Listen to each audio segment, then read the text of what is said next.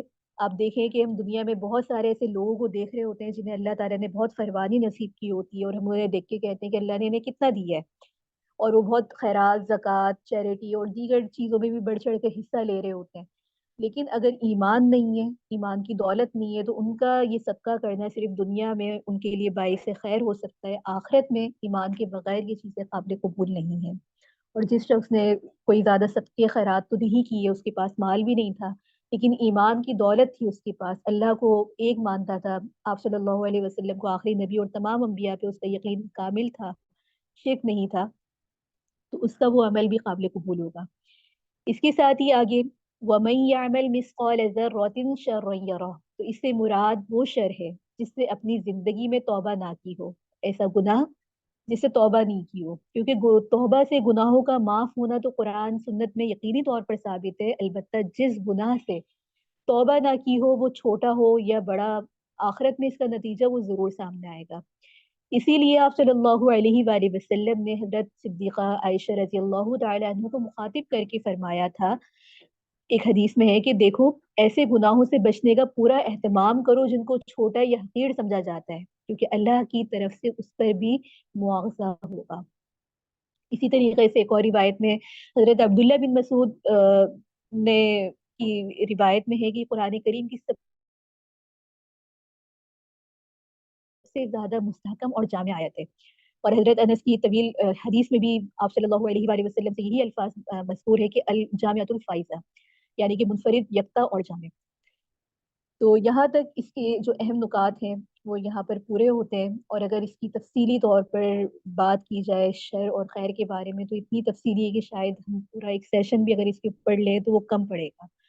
تو بہرحال اللہ رب العزت ہمیں ان تمام اعمال کو سمجھنے کی اور جاننے کی اور اس پر عمل کرنے کی توفیق عطا فرمائے کیونکہ یہ بہت بڑی بات ہے. یہ بہت بڑی ایک آپ یوں سمجھے کہ انسان کی رپورٹ کارڈ اس کا انحصار کن چیزوں پر ہے وہ ہمیں یہاں سے معلوم ہو رہا ہے.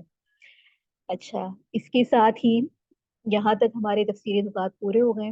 اگر آپ میں سے کسی کا کوئی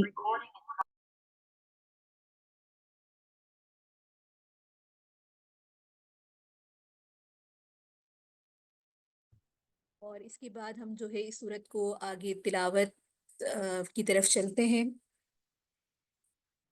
تلاوت کے بعد جیسے کہ ہماری روٹین ہے سابقہ کہ ہم جو ہے اس صورت کو یاد کرتے ہیں اور پہلے اس کی تلاوت سنتے ہیں.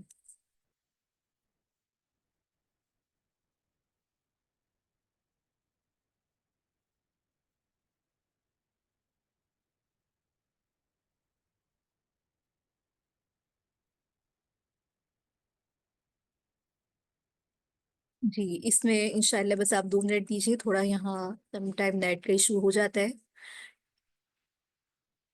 جی جب تک آپ میں کوئی بھی سوال ہے وہ اپنے چیٹ باکس میں لکھ دیں ورنہ گروپ آپ کے لیے ہمیشہ کی طرح اوپن ہی ہے وہاں پر بھی آپ اپنے سوالات جو ہے بھیج سکتے ہیں.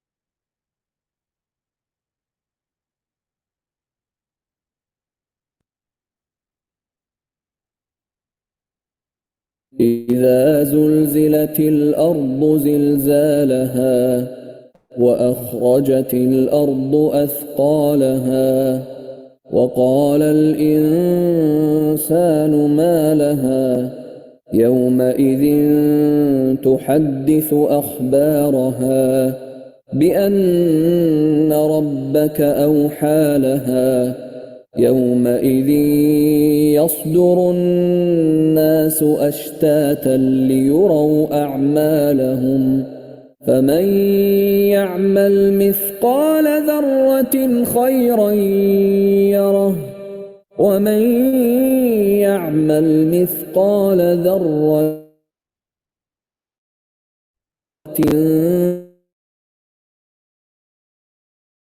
شرا يره. کہ اپنے مخارج کو امپروو کریں، اور دیکھیے کہ آج جو ہم نے غنہ نون ساکن تنوین کے قواعد پڑھے ہیں، اس میں غنہ کس طریقے سے ہو رہا ہے۔ إذا زلزلت الأرض زلزالها وأخرجت الأرض أثقالها وقال الإنسان ما لها يومئذ تحدث أخبارها بأن ربك أوحى لها يومئذ يصدر الناس أشتاتا ليروا أعمالهم فمن يعمل مثقال ذرة خيرا يره ومن يعمل مثقال ذرة شرا يره. إذا زلزلت الأرض زلزالها وأخرجت الأرض أثقالها وقال الإنسان ما لها يومئذ تحدث أخبارها بأن ربك أوحى لها يومئذ يصدر الناس أشتاتا ليروا أعمالهم فمن يعمل مثقال ذرة خيرا يره ومن يعمل مثقال ذرة شرا يره. إذا زلزلت الأرض زلزالها وأخرجت الأرض أثقالها وقال الإنسان ما لها يومئذ تحدث أخبارها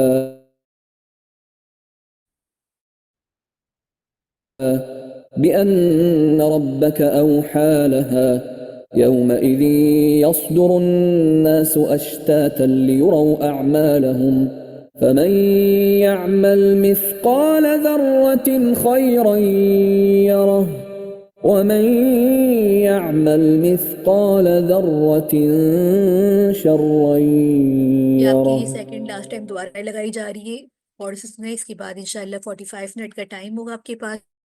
آپ اس صورت کو اور سابقہ صورت کو بھی آپ جو ہے اس میں یاد کر سکتے ہیں. جزاک اللہ.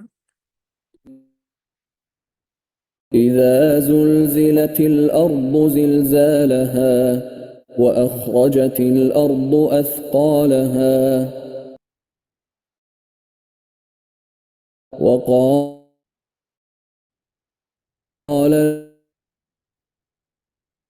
ربك أوحى لها يومئذ يصدر الناس أشتاتا ليروا أعمالهم فمن يعمل مثقال ذرة خيرا يره ومن يعمل شرا يره.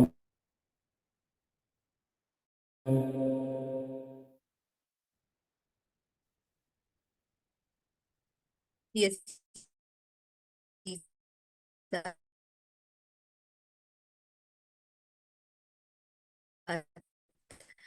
اب آپ شروع کریں جب تک ریکارڈنگ تھی منٹ کے بعد انشاءاللہ. جزاک اللہ خیرن کثیرن. اللہ تعالیٰ